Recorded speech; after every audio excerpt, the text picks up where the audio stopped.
ചോക്കുമലയുടെ മുകളിലിരിക്കുന്നവൻ chalk അന്വേഷിച്ചു പോയി എന്ന ഒരു കഥ ലോഹിതദാസ് ഒരു സിനിമയിൽ പറയുന്നു. ഇതാണ് മലയാളിയുടെ ഇന്നത്തെ അവസ്ഥ. ധാരാളം ജലവൈദ്യുത പദ്ധതികൾ നടപ്പിലാക്കാൻ സാധ്യതയുള്ള ഈ സംസ്ഥാനം ഇന്ന് വില കൂടിയ വൈദ്യുതി വെളിയിൽ നിന്ന് വാങ്ങിച്ച് സ്വയം അധപ്പതനം ഏറ്റുവാങ്ങുകയാണ്. ഇതിനെ മറികടക്കാനുള്ള വിഷയങ്ങളെക്കുറിച്ചും ഇതിന്റെ നിജസ്ഥിതി, പുയ്യൻകുട്ടി ഉൾപ്പെടെയുള്ള പദ്ധതികളുടെ നിജസ്ഥിതിയെക്കുറിച്ചും ഈ രംഗത്തെ വിദഗ്ധനായ ഡോക്ടർ PN ബിജു നമ്മളോട് സംസാരിക്കുന്നു. അല്ലെ, ഏത് major hydro electric project formulate ചെയ്യുമ്പോഴും റിവർ കോഴ്സ് കഴിഞ്ഞിട്ടുള്ള പ്രദേശങ്ങളിൽ നമ്മൾ വെള്ളം സ്റ്റോർ ചെയ്യുമെങ്കിൽ മാത്രമേ നമുക്കവിടെ ആവശ്യമുള്ള സ്റ്റോറേജ് കിട്ടുള്ളൂ. അപ്പോൾ അതിനാവശ്യമായ സ്ഥലങ്ങൾ നമ്മൾ അക്വയർ ചെയ്യേണ്ടി വരും. ഇപ്പോൾ പുയ്യൻകുട്ടിയെ സംബന്ധിച്ച് മിക്കവാറും എല്ലാം ഫോറസ്റ്റ് ഏരിയയാണ്. ആ ഫോറസ്റ്റ് ഏരിയ തന്നെ പഴക്കമുള്ള ഫോറസ്റ്റുകളാകാം. പക്ഷെ അത് മിനിമൈസ് ചെയ്തുകൊണ്ടാണ് നമ്മളൊരു 50 ഹെക്ടർ എന്നുള്ള രീതിയിലോട്ട് ഇപ്പോൾ കൊണ്ടുവന്നിരിക്കുന്നത്. പുതിയ സ്റ്റഡി അനുസരിച്ച് 50 ഹെക്ടർ സ്ഥലം മതി. 50 ഹെക്ടറിന്റെ സ്റ്റോറേജ് അനുസരിച്ച് വരുവാണെങ്കിൽ നല്ലൊരു ഇതായിട്ട് വരും. പക്ഷെ അതിന് 2-3 പ്രത്യേകതയുണ്ട് പുയ്യൻകുട്ടിക്ക്. പുയ്യൻകുട്ടി പദ്ധതി വന്നു കഴിയുവാണെങ്കിൽ എറണാകുളം ജില്ലയുടെ കുടിവെള്ള പ്രശ്നം പരിഹരിക്കും, വെള്ളപ്പൊക്കത്തിന്റെ കാര്യം പരിഹരിക്കും. ഈ 2 കാര്യങ്ങൾ അതിനകത്ത് മേജർ പോയിന്റ്സ് ആണ്. അതാരും അത് കൺസിഡർ ചെയ്യുന്നില്ല. അതാണ് അതിനകത്ത് ഏറ്റവും വലിയ പ്രശ്നം. പിന്നെ ഈ പരിസ്ഥിതിയുടെ നമ്മൾ റീഹാബിലിറ്റേഷനുള്ള കോസ്റ്റ് വർക്കൗട്ട് ചെയ്യുമ്പോൾ നമ്മൾ ആ കോസ്റ്റും കൂടെ വർക്കൗട്ട് ചെയ്യുന്നുണ്ട്. എത്ര മരങ്ങൾ പോകുന്നുണ്ട്, അതിന്റെ കോമ്പൻസേഷനുള്ള കോസ്റ്റും എല്ലാം വർക്കൗട്ട് ചെയ്തിട്ടാണ് ഈ പ്രോജക്റ്റുകളെല്ലാം ഫോർമുലേറ്റ് ചെയ്യുന്നത്. പിന്നെ വേറെയുള്ള കെമിക്കൽ ട്രീറ്റ്മെന്റ്സ് ഒക്കെ പല കാര്യങ്ങളും ഫോറസ്റ്റ് ഡിപ്പാർട്ട്മെന്റ് പറയുന്നുണ്ട്. അതായത് ഇതിനുള്ള ട്രീറ്റ്മെന്റ്സുകൾ എന്തൊക്കെയാണത് അതെല്ലാം ചെയ്തിട്ടാണ് ഈ പദ്ധതികൾ വരുന്നത്. അപ്പൊ അതിനുള്ള പൈസ എല്ലാം അതിൻ്റെ അകത്ത് ഇൻക്ലൂഡ് ചെയ്ത് പ്രോജക്റ്റ് റിപ്പോർട്ടിൻ്റെ അകത്ത് ഇൻക്ലൂഡ് ചെയ്യുന്നുണ്ട്. അത് കൂട്ടാതെ നമുക്ക് പറ്റില്ല. അങ്ങനെ വന്നാൽ തന്നെയും വലിയൊരു ഇനിഷ്യൽ കോസ്റ്റ് ഇൻവെസ്റ്റ്മെന്റ് വരികയാണെങ്കിൽ തന്നെ ലോങ് റണ്ണിൽ അത് ശരിക്കും പെട്ടെന്ന് കോസ്റ്റ് ബെനിഫിറ്റ് ആയി വരുന്നൊരു മാറിക്കൊണ്ടിരിക്കുകയാണ്. എല്ലാ സ്കീമിന്റെ എടുത്താലും തന്നെ അറിയാം. അപ്പൊ ഇടുക്കിയുടെ ഒക്കെ ആണെങ്കിൽ നമുക്ക് നമ്മൾ പറയുന്നതനുസരിച്ച് 24 പൈസ മതി ഒരു യൂണിറ്റ് എന്ന് പറയുന്നുണ്ട്. ഇനി അന്നത്തെ പ്രോജക്റ്റ് റിപ്പോർട്ട് അനുസരിച്ചുള്ള കോസ്റ്റ് എന്ന് പറയുന്നത് 110-115 കോടി രൂപയായിരുന്നു. അതൊക്കെ ഓവർ റൺ ചെയ്തിട്ട് ഇപ്പോൾ എത്ര കോടി രൂപയാണ് നമ്മൾ വർഷം തോറും ലാഭം ഉണ്ടായിട്ടുണ്ടെന്ന്. അത് മാത്രമല്ല, ആ ഒരു സ്കീം വെച്ചുകൊണ്ട് തന്നെ നമ്മുടെ ഒരു പക്ഷേ വൈദ്യുതി ചാർജ് മെയിൻറ്റെയിൻ ചെയ്യുന്നതിനും മീൻസ് കുറച്ച് കൊണ്ടുവരുന്നതിനും വലിയൊരു ഘടകമാണ് ഈ ഹൈഡ്രോ ഇലക്ട്രിക് പ്രോജക്റ്റുകൾ. പരിസ്ഥിതിക്ക് നഷ്ടം വളരെ കുറവാണ്. കാരണം ഒരു ഗ്യാസ് എമിഷനും ഒന്നും വരുന്നില്ല. അങ്ങനെയുള്ള പ്രശ്നങ്ങളും ഇതിൻ്റെ കൂടെ നമ്മൾ കൺസിഡർ ചെയ്യേണ്ടതാണ്. കേരളത്തിന്റെ വൈദ്യുത ഉപഭോഗത്തിന്റെ 30% വൈദ്യുതി മാത്രമാണ് കേരളത്തിൽ ഉൽപ്പാദിപ്പിക്കുന്നത്. ബാക്കി വരുന്ന 70% സംസ്ഥാനത്ത് പുറത്തു നിന്ന് വലിയ വിലയ്ക്ക് വാങ്ങി വിതരണം ചെയ്യുകയാണ് നമ്മളിപ്പോൾ ചെയ്തു വരുന്നത്. ഇങ്ങനെ തുടർന്നു പോകുവാനായിട്ട് ഭാവിയിൽ സാധിക്കാതെ വരും. കാരണം KEB നിലവിൽ തന്നെ 16,000 മുതൽ 18,000 കോടി രൂപ വരെയാണ് ഓരോ വർഷവും വൈദ്യുതി വാങ്ങുന്നതിനായി ചെലവിടുന്നത്. നിലവിൽ കേരളത്തിലെ ജലവൈദ്യുത പദ്ധതികളിൽ നിന്നാണ് കൂടുതലായിട്ട് വൈദ്യുതി ഉൽപ്പാദിപ്പിക്കുന്നത്. സംസ്ഥാന സർക്കാർ പല പാരിസ്ഥിതിക പ്രശ്നങ്ങളും പല തർക്കങ്ങളും ഒക്കെ ഉന്നയിക്കപ്പെട്ടതുകൊണ്ട് ഇപ്പൊ കൂടുതലായിട്ട് ശ്രദ്ധ തിരിച്ചിരിക്കുന്നത് ചെറുകിട ജലസേചന പദ്ധതികൾ നടപ്പിലാക്കാനാണ്. ഇങ്ങനെ ചെറുകിട ജലസേചന പദ്ധതികൾ നടപ്പിലാക്കിക്കൊണ്ട് മാത്രം കേരളത്തിന്റെ വൈദ്യുതി പ്രതിസന്ധി പരിഹരിക്കുവാൻ സാധിക്കുകയില്ല. KEB ബോർഡിന്റെയും സംസ്ഥാന സർക്കാരിന്റെയും നിലവിലെ ശ്രദ്ധ കൂടുതലും ചെറുകിട ജലസേചന പദ്ധതികൾ നടപ്പിലാക്കുന്നതാണ്. ചെറുകിട ജലസേചന പദ്ധതികൾ മഴക്കാലത്ത് മാത്രമേ നമുക്ക് ഉപയുക്തമാവുകയുള്ളൂ. ബാക്കി അവസരങ്ങളിൽ അത് ഉപയോഗിക്കാൻ സാധിക്കില്ല. അപ്പൊ കേരളത്തിന്റെ പ്രത്യേക സാഹചര്യത്തിൽ ചെറുകിട ജലസേചന പദ്ധതികളോടൊപ്പം ഇടത്തരം വലിയ വൻകിട പദ്ധതികളും കൂടെ നടപ്പിലാക്കിയെങ്കിൽ മാത്രമേ നമുക്ക് വൈദ്യുതി ഉപഭോഗത്തിന്റെ ഒരു 50-60% ഇവിടെ ഉൽപ്പാദിപ്പിക്കുവാൻ സാധിക്കുകയുള്ളൂ. ഈ സാഹചര്യത്തിലാണ് വൻകിട പദ്ധതികളെ കുറിച്ച് വിശദീകരിക്കുന്നതിനായിട്ട് ഈ രംഗത്തെ വിദഗ്ധനായിട്ടുള്ള ഡോക്ടർ PN ബിജു നമ്മളോട് സംസാരിക്കുന്നത്. അതിനകത്ത് ഏറ്റവും പ്രധാനമായിട്ടുള്ള പുയ്യൻകുട്ടി പദ്ധതിയാണ്. പുയ്യൻകുട്ടി പദ്ധതി എന്ന് പറയുമ്പോൾ നമ്മൾ വിഭാവനം ചെയ്തെന്ന് പറഞ്ഞിട്ടുണ്ടെങ്കിൽ ഏകദേശം 7 ഡാമും 6 പവർ ഹൗസും ഉള്ളൊരു സ്കീമായിരുന്നു. അത് അന്ന് സൈലന്റ് വാലിക്ക് പകരമായിട്ട് തരാമെന്ന് പറഞ്ഞൊരു പദ്ധതിയാണ്. അപ്പോൾ അതനുസരിച്ചുള്ള പ്രപ്പോസൽ റെഡിയാക്കി കൊടുത്തപ്പോഴാണ് പാരിസ്ഥിതിക പ്രശ്നം വന്നത്. അബോളിഷ് ചെയ്യേണ്ട അവസ്ഥ വരുന്നത്. പക്ഷെ അതിലെ ഒരു പദ്ധതി നമ്മളിപ്പോൾ ഏറ്റെടുത്ത് നടപ്പാക്കിക്കൊണ്ടിരിക്കും. മാങ്കുളം എന്ന് പറഞ്ഞ സ്കീം അതിൻ്റെ ഭാഗമാണ്. ഇപ്പോൾ 40 മെഗാവാട്ടിൻ്റെ നടന്നുകൊണ്ടിരിക്കുകയാണ്. ഫർദറായിട്ട് നമുക്ക് 40 ആഡ് ചെയ്യാവുന്ന ഒരു സ്കീമാണ്. അപ്പം അതിന് താഴെയുള്ള പ്രദേശങ്ങളിൽ അസസ് ചെയ്തപ്പോൾ എന്തോ 55 ഹെക്ടറോളം എങ്ങാണ്ട് പുതിയ റിവൈസ്ഡ് വരുമ്പോൾ വനഭൂമി മുങ്ങിപ്പോണത്. പക്ഷേ നമ്മളെല്ലാ മേജർ സ്കീമും ചെയ്തത് എത്ര വനഭൂമി മുങ്ങിപ്പോകുന്നു അതിൻ്റെ കോമ്പൻസേഷൻ കംപ്ലീറ്റ് കൊടുക്കുകയും അതോടൊപ്പം തന്നെ പകരം സ്ഥലം കൊടുക്കുകയും ഗവൺമെന്റ് കൊടുക്കുകയും ചെയ്യുന്ന ഒരു സ്കീമാണ് ചെയ്തുകൊണ്ടിരുന്നത്. ആ രീതിയിൽ ഏറ്റവും പ്രയോറിറ്റി കൊടുക്കേണ്ട ഒരു സ്കീമാണ് പൂയംകുട്ടി. അത് തർക്കമില്ലാത്തൊരു കാര്യമാണ്. രണ്ടാമത് നമുക്ക് ചെയ്യാവുന്ന ഒരു മെയിൻ ആയിട്ടുള്ള സ്കീം എന്ന് പറഞ്ഞിട്ടുണ്ടെങ്കിൽ ആതിരപ്പള്ളിയാണ്. അത് പാരിസ്ഥിതിക പ്രശ്നങ്ങൾ വളരെ കുറവുള്ള ഒരു സ്കീമാണ് ആതിരപ്പള്ളി എന്ന് പറയുന്നത്. ഈ പറയണ പോലെ 163 മെഗാവാട്ടൊന്നും അവിടെ കിട്ടില്ല. നമുക്കൊരു 60 മെഗാവാട്ട് എന്നുള്ള രീതിയിൽ ലിമിറ്റ് ചെയ്ത് പകൽ സമയങ്ങളിൽ ഫുള്ളായിട്ട് വെള്ളച്ചാട്ടം മെയിൻറ്റെയിൻ ചെയ്തുകൊണ്ട് നമുക്കത് ചെയ്യാവുന്ന സ്കീമാണ്. അതിൽ വാശി പിടിച്ചിട്ട് കാര്യമില്ല.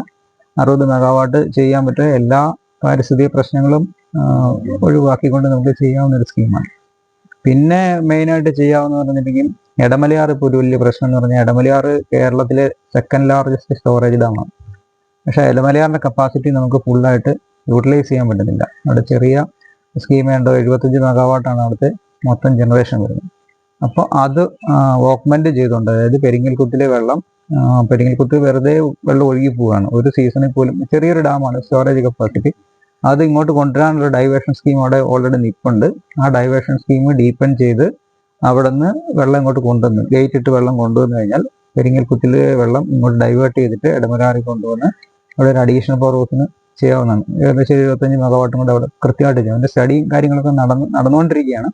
പക്ഷെ അത് വളരെ സ്പീഡിൽ ചെയ്യേണ്ട ഒരു കാര്യമാണ്. അത് രണ്ടാണ് ഈ മേജറും മീഡിയമായിട്ട് പ്രധാനമായിട്ട് വരുന്നത്. പിന്നെ നമ്മൾ ചെയ്തുകൊണ്ടിരിക്കുന്ന കുറേ സ്കീമുകളുണ്ട്. ഈ പഴശ്ശി സാഗർ എന്ന് പറഞ്ഞ കണ്ണൂർ ജില്ലയിലെ ഒരു സ്കീമുണ്ട്.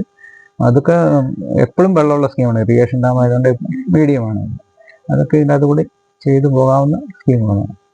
കേരളത്തിലെ ഏറ്റവും വിവാദമായ വിഷയം ഏതാണെന്ന് ചോദിച്ചാൽ ഒരു സംശയമില്ലാതെ നമുക്ക് പറയാൻ കഴിയും മുല്ലപ്പെരിയാർ ഡാമാണ്. മുല്ലപ്പെരിയാർ ഡാം ഇപ്പോൾ പൊട്ടാൻ പോകുന്നു, പൊട്ടി എന്ന തരത്തിലുള്ള വാർത്തകൾക്ക് അടിമപ്പെട്ട് നിൽക്കുന്ന ആളുകൾ അതിന്റെ യാഥാർത്ഥ്യം മനസ്സിലാക്കാൻ ഈ രംഗത്തെ സ്ട്രക്ചറൽ എഞ്ചിനീയറായ ശ്രീ PN ബിജുവിന്റെ വാക്കുകൾ ശ്രദ്ധിക്കുക. മുല്ലപ്പെരിയാർ എന്ന് പറഞ്ഞ ഒരു സെൻട്രൽ വാട്ടർ കമ്മീഷന്റെ കീഴിലുള്ള ഒരു ഡാം തന്നെയാണ്. അപ്പോൾ അവിടെ പ്രശ്നങ്ങൾ ഉണ്ടായിരുന്നു. അതിന് മെയിൻ പ്രശ്നം എന്ന് പറഞ്ഞാൽ എല്ലാ ഡാമുകളും കൺസ്ട്രക്ഷൻ ബ്ലോക്ക് വൈസ് ആയിട്ടാണ് കൺസ്ട്രക്ട് ചെയ്യുന്നത്. 1885 ടെക്നോളജി പറഞ്ഞാൽ ബ്ലോക്ക് വൈസ് കൺസ്ട്രക്ഷൻ ഒന്നുമില്ല. ജസ്റ്റ് ഒറ്റ ബ്ലോക്കായിട്ട് ത്രൂ ഔട്ട് ഒരു ബ്ലോക്കായിട്ടാണ് അത് കൺസ്ട്രക്ട് ചെയ്തിരിക്കുന്നത്. അപ്പോൾ അതിൻ്റെതായ പ്രശ്നങ്ങളുണ്ട്. ടെമ്പറേച്ചർ വരുമ്പോൾ ഉണ്ടാകുന്ന പ്രശ്നം, അങ്ങനെയുള്ള കാര്യങ്ങളുണ്ട്. ഫൗണ്ടേഷൻ്റെ പ്രോബ്ലം ഇതൊക്കെയുണ്ട്. പക്ഷെ ഇതൊക്കെ വന്നു കഴിഞ്ഞപ്പോൾ സെൻട്രൽ വാട്ടർ കമ്മീഷൻ അതിന് സ്റ്റഡി നടത്തി ഏറ്റവും സീനിയർ ആയിട്ടുള്ള എഞ്ചിനീയേഴ്സാണ് സെൻട്രൽ വാട്ടർ കമ്മീഷൻ ഇരിക്കുന്നത്, ഏറ്റവും ക്വാളിഫൈഡ് ആയിട്ടുള്ളത്. അവർ അന്നത്തെ മലയാളിയായിരുന്നു ഇതിൻ്റെ സെൻട്രൽ വാട്ടർ കമ്മീഷൻ്റെ ചീഫ് എഞ്ചിനീയർ. അദ്ദേഹം തന്നെ തോമസ് എന്ന് പറഞ്ഞ ഒരാളാണ്. അദ്ദേഹം അവിടെ വന്ന് സ്റ്റഡി നടത്തി അതിന് മെത്തഡോളജി കുറേ സജസ്റ്റ് ചെയ്തു. ഡാമിൻ്റെ വെയിറ്റ് കൂട്ടുന്നത്, ഡാമിൻ്റെ താഴെ ഒരു ബാക്കിംഗ് ഡാം കൊടുക്കുന്നത്, ഡാമിൻ്റെ ടോപ്പ് വിഡ്ത്ത് കുറവായിരുന്നു, ടോപ്പ് വിഡ്ത്ത് കൂട്ടുന്നത്, പിന്നെ അടിയിൽ നിന്ന് കേബിൾ കൊടുത്ത് ആങ്കർ ചെയ്തിട്ട് അത് ടെൻഷൻ ചെയ്യുക. മീൻസ് മുകളിലോട്ട് വലിച്ചു കഴിഞ്ഞിട്ട് മുകളിൽ വിട്ട് കഴിയുമ്പോഴത്തേക്ക് ഡാമിൻ്റെ വെയിറ്റ് കൂട്ടാൻ വേണ്ടിയിട്ട് താഴോട്ടൊരു ഫോഴ്സ് ആ കമ്പികൾ വഴി താഴോട്ട് പോകും. അങ്ങനെയുള്ള കേബിൾ ആങ്കറിങ് ടെക്നോളജി ഒക്കെ അഡോപ്റ്റ് ചെയ്തിട്ടാണ് ആ ഡാം അവിടെ ഇരിക്കുന്നത്. പിന്നെ അതിനകത്ത് 2 സ്റ്റഡികളാണ് വന്നത്. ഒന്ന്, ഈ പ്രശ്നങ്ങളൊക്കെ വന്നപ്പോഴത്തേക്കും സെൻട്രൽ വാട്ടർ കമ്മീഷൻ 2 ഏജൻസികളെ സ്റ്റഡിക്ക് വേണ്ടിയിട്ട് ഹൈഡ്രോളജി സ്റ്റഡി ചെയ്തിരിക്കുന്ന IIT ഡൽഹിയാണ്, എർത്ത് കുറിച്ചുള്ള സ്റ്റഡി ചെയ്തിരിക്കുന്ന IIT റൂർക്കിയാണ്. ഈ 2 സ്റ്റഡി റിപ്പോർട്ടും പബ്ലിക് ഡൊമൈനിൽ അവൈലബിൾ ആണ്. അതിൻ്റെ അകത്ത് പറയുന്നത് ഹൈഡ്രോളജിയുടെ കേസിൽ ഒരു സിവിയർ ഫ്ലഡ് വരുവാണെങ്കിൽ ഡാം ഫെയിലിയർ ഉണ്ടാകാൻ സാധ്യതയുണ്ട്. അതിൻ്റെ കാരണം എന്ന് പറഞ്ഞിട്ടുണ്ടെങ്കിൽ നമ്മൾ ഇടുക്കിയായിട്ട് കമ്പയർ ചെയ്യുക. ഇടുക്കി റിസർവയറിൻ്റെ 5 കപ്പാസിറ്റി അവിടെ ഉള്ളൂ. പക്ഷേ ക്യാച്ച്മെന്റ് ഏരിയ ഏകദേശം ഈക്വലാണ്. ഇടുക്കിക്ക് 650 സ്ക്വയർ കിലോമീറ്റർ ക്യാച്ച്മെന്റ് ഏരിയ ഉള്ളപ്പം മുല്ലപ്പെരിയാറിന് 632 സ്ക്വയർ കിലോമീറ്റർ ക്യാച്ച്മെന്റ് ഏരിയ.